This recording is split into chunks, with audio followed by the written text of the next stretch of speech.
여러분 혹시 그거 아세요? 저기 멀리 글로벌 외환 시장에서 일어나는 일이 바로 우리 동네 주차장에 있는 전기차 충전기 사업의 운명을 좌우할 수 있다는 거요? 에이 설마 하시겠죠. 전혀 상관없어 보이잖아요. 오늘 바로 그 숨겨진 이야기를 한번 파헤쳐 보려고 합니다. 그러니까 외환 시장이 출렁이는 게 내 주차장 전기차 충전기랑 무슨 상관이냐 이 질문인데요. 아마 대부분은 에이 그게 무슨 상관이야 라고 생각하실 거예요. 그런데요, 오늘 제가 보여드릴 건 바로 이 예상치 못한 연결고리가 어떻게 비즈니스의 전체 판도를 뒤흔들고 있는지 그 이야기입니다. 자, 핵심은 이거예요. 우리나라 돈, 그러니까 원화 가치가 떨어지기 시작하면요, 이 전기차 충전 사업이 눈에 잘 띄지도 않는 4가지 경로를 통해서 압박을 받기 시작한다는 겁니다. 아주 조용히, 그런데 아주 강력하게요. 자, 하나씩 한번 뜯어볼까요? 첫 번째는 바로 캐펙스, 그러니까 설비 투자 비용이 확 올라간다는 겁니다. 생각해보세요. 전기차 충전기에 들어가는 핵심 부품들 대부분 수입해 오잖아요. 근데 원화 가치가 떨어졌다?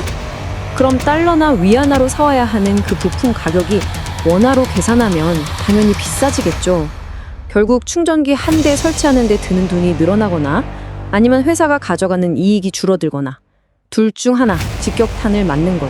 두 번째는요, 돈 구하기가 어려워진다는 거예요. 환율이 막 불안정해지면 중앙은행이 보통 금리를 올리잖아요. 그럼 뭐 당연히 대출 이자도 비싸지죠. 충전소처럼 큰 돈 들어가는 인프라 사업은 자금 조달, 그러니까 프로젝트 파이낸싱이 핵심인데 이게 어려워지는 거예요. 쉽게 말해 빚을 내서 사업을 빨리 키우려던 계획에 브레이크가 딱 걸리는 겁니다. 세 번째, 이게 또 골치 아픈데요. 바로 예측 불가능한 정책 리스크입니다.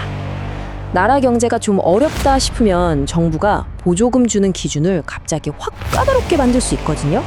예를 들면 자, 이제부터 스마트 제어 기능 없으면 보조금 안 줍니다. 이렇게 딱 선을 긋는 거죠. 그럼 어떻게 되겠어요? 잘 짜놨던 사업 확장 계획이 그냥 하루아침에 다 틀어지는 수가 있습니다. 그리고 마지막 네 번째, 이건 뭐 거의 강제 전환 수준인데요. 새 충전기를 까는데 돈이 너무 많이 드니까 기업들이 이제 무작정 더 많이 더 넓게 이렇게 확장을 외칠 수가 없게 되는 거예요. 그럼 뭘 해야 할까요? 네, 어쩔 수 없이 이미 깔아놓은 충전기들 이거라도 고장 안 나게 잘 돌리고 유지 보수 비용 아끼고 이렇게 기존 자산의 운영 효율성을 최대한 끌어올리는 쪽으로 눈을 돌릴 수밖에 없게 되는 거죠. 네, 간접적이지만 강력하다. 딱 이 말이 맞습니다. 환율하고 충전 사업, 겉으로 보면 무슨 상관인가 싶잖아요. 그런데 돈 문제, 그러니까 설비 투자 비용과 금융 조달이라는 경로를 통해서 아주 강력하게 묶여 있다는 겁니다. 그리고 바로 이 지점에서 이제 게임의 규칙이 완전히 바뀌기 시작하는 겁니다. 자, 그럼 이렇게 판이 바뀐 시장에서 살아남으려면 어떻게 해야 할까요? 정답은 바로 건설의 시대에서 최적화의 시대로 넘어가는 거대한 전략적 전환에 있습니다. 이게 무슨 말이냐면요, 시장의 본질 자체가 바뀐 거예요. 예전에는 좋은 자리를 먼저 차지하는 게 중요했죠? 말 그대로 부동산 경쟁이었어요. 그런데 이제는 그게 아닙니다. 내가 이미 가지고 있는 땅, 그러니까 내가 설치한 그 충전기에서 얼마나 많은 수확, 즉 전기를 팔 수 있느냐를 경쟁하는 농업 경쟁으로 바뀐 겁니다. 정말 기가 막힌 비유죠? 이 두 가지 모델 차이가 아주 명확해요. 보세요. 기존 방식은 그냥 충전기라는 하드웨어 자체를 더 많이 설치하는 데만 집중했어요. 그러니까 외부에서 충격이 오면 그냥 그대로 흔들릴 수밖에 없죠. 그런데 이 새로운 방식은 달라요. 하드웨어를 파는 게 아니라 그걸 얼마나 잘 굴릴 수 있는지 그 운영 능력과 효율성을 파는 겁니다. 훨씬 똑똑하고 튼튼한 방식이죠. 아니, 근데 왜 이 운영 중심, 그러니까 SL라이트 모델이 더 좋다는 걸까요? 변동성이 이렇게 큰 시장에서 말이죠. 여기에는 아주 중요한 3가지 이유가 있습니다. 첫째, 환율 변화에 덜 민감해져요. 왜냐? 하드웨어를 파는 게 아니라 소프트웨어로 성능을 파는 거니까 부품 수입 비용이랑 매출이 분리되는 거죠. 둘째, 지금 고객들 주머니 사정에 딱 맞아요. 경기가 불확실한데 누가 큰 돈 들여서 새 기계를 사려고 하겠어요? 지금 있는 거라도 더 잘 쓰게 해달라는 거죠. 마지막으로 규제가 바뀌어도 괜찮아요. 하드웨어는 한번 설치하면 끝이지만 소프트웨어는 계속 업데이트할 수 있잖아요. 그러니까 정부 정책이 바뀌어도 훨씬 유연하게 대처할 수 있는 겁니다. 자, 좋습니다. 그럼 이 전략, 말은 참 좋은데 이걸로 그래서 어떻게 돈을 버냐? 구체적으로 어떤 결과가 나오냐? 이게 궁금하시겠죠? 지금부터 그걸 보여드릴게요. 가장 먼저 바뀌는 건 바로 영업 멘트입니다. 이제는 사장님, 저희 새 충전기 한번 사보시죠. 이게 아니에요. 사장님, 저희가 충전기 멈추는 시간 줄여드리고요. 유지보수 비용 확 깎아드릴게요. 이렇게 바뀌는 거죠.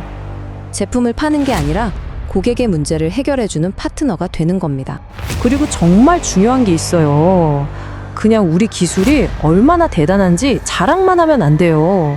저희 AI 정확도가 무려 95%입니다. 이게 중요한 게 아니고요. 그래서 그 95%짜리 AI가 고객 돈을 얼마나 아껴주고 얼마나 더 벌게 해주는지를 구체적인 숫자로 딱 보여줘야 한다는 겁니다. 예를 들어서요. 바로 이겁니다. 충전기 다운타임 30% 감소. 이 숫자 하나면 끝나는 거예요. 충전기가 멈춰서 돈 못 버는 시간이 3분의 1 가까이 줄어든다? 와, 이건 정말 강력한 제안이죠. 이게 다가 아닙니다. 평균 수리 시간 40% 단축. 혹시 고장이 나더라도 고치는 시간이 거의 절반으로 줄어든다는 얘기예요. 그럼 당연히 수리 기사 부르는 비용, 인건비 확 줄어들겠죠?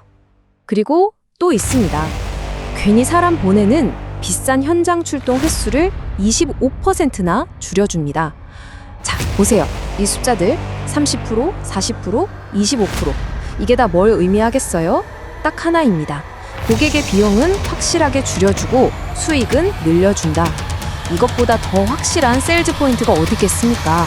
자, 그럼 이 전략을 실행하기 위한 구체적인 액션 플랜 4단계로 정리해 드릴게요. 첫째, 제품, 기술 스펙을 비용 절감 얼마 같은 재무적인 성과로 번역하세요. 둘째, 영업, 초기 비용은 낮고 투자 대비 효과는 확실한 패키지를 딱 만들어서 파는 겁니다. 셋째, 계약, 환율이 흔들려도 우리 회사가 손해보지 않도록 안전장치를 계약서에 꼭 넣어야 하고요. 마지막, 넷째, 재무, 새로운 충전기를 설치하는 투자는요, 정말 최악의 상황까지 다 고려하는 스트레스 테스트를 통과했을 때만 아주 신중하게 해야 합니다. 자, 오늘 긴 이야기를 했는데요. 결국 이 모든 걸 관통하는 핵심 질문이 하나 있습니다. 여러분의 비즈니스를 위한 마지막 질문이기도 합니다. 바로 이겁니다. 이렇게 변동성이 큰 세상에서 여러분의 비즈니스는 과연 어디 위에 서 있습니까? 묵직하고 단단한 하드웨어 위에 세워져 있나요? 아니면 똑똑하고 유연한 인텔리전스 위에 세워져 있나요? 이 예측 불가능한 세상에서 진정으로 살아남고 성장하는 길은 아마 후자에 있을 겁니다. 여러분의 선택은 무엇입니까?